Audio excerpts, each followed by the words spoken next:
Expectativa no julgamento do processo da revisão da vida toda. Inicialmente, eu peço para que você se inscreva no meu canal, deixe o seu like, faça o seu comentário.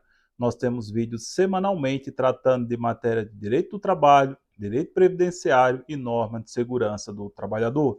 Hoje nós vamos falar novamente sobre a revisão da vida toda, até que enfim chegou o julgamento dos embargos de declaração do INSS, o que vai ocorrer no plenário virtual do Supremo Tribunal Federal, a partir do dia 11 de agosto, ou seja, a partir da próxima sexta-feira, se inicia esse julgamento com data de término no dia 21 de agosto.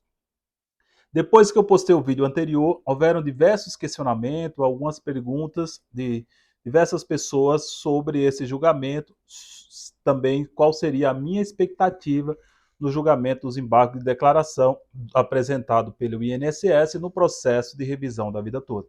Inicialmente, fazendo apenas um apanhado rapidamente para você que não está familiarizado com esse processo chamado de revisão da vida toda, nada mais é do que a possibilidade de inclusão de contribuições com o INSS anteriores a julho de 94 no cálculo do benefício previdenciário, no cálculo do benefício de aposentadoria, que hoje só é permitido a partir de julho de 94. Então, essa tese é uma tese jurídica que foi vitoriosa para os aposentados, para os pensionistas perante o STJ, depois perante o Supremo Tribunal Federal, que julgou em dezembro do ano passado, onde por 6-5 o STF entendeu que essa tese é constitucional.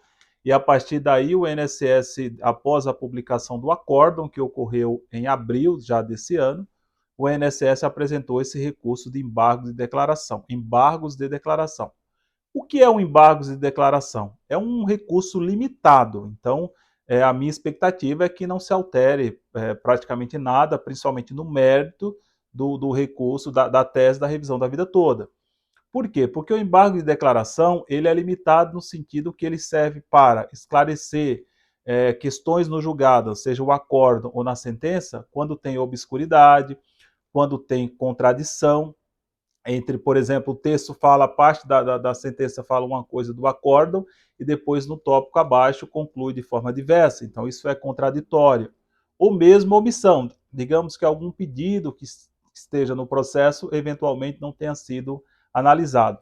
Todas essas questões foram analisadas exaustivamente. Esse processo, ou seja, está pendente de julgamento há alguns anos. Então, a minha expectativa é que agora, nesse período dia 11 ao dia 21, esse assunto seja encerrado, os processos que estão suspensos, ou seja, com a decisão do ministro Alexandre de Moraes, ele suspendeu a tramitação dos processos até a publicação da pauta de julgamentos. O julgamento vai terminar dia 21 de agosto, a pauta logo em seguida ela é publicada e aí automaticamente os processos que estão suspensos, eles voltam a ter o seu andamento normal.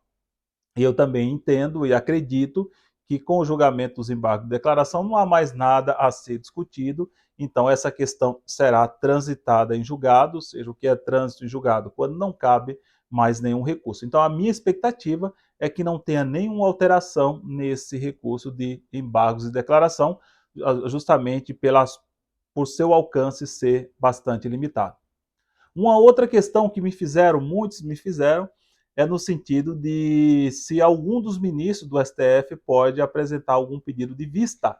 O que é pedido de vista? Eventualmente, num julgamento, quando um ou outro julgador não está familiarizado com o assunto, quando ele às vezes quer entender um pouco melhor a questão, ele pode apresentar um pedido de vistas. Só que nesse caso eu creio que é possível, mas creio que não vai ocorrer, tendo em vista que essa questão está superada, esse debate já existe há mais de ano, então não há razão nenhuma, até pelo princípio da razoabilidade, de qualquer dos ministros apresentar qualquer questão de vista nesses autos, seria protelar e não acredito que farão.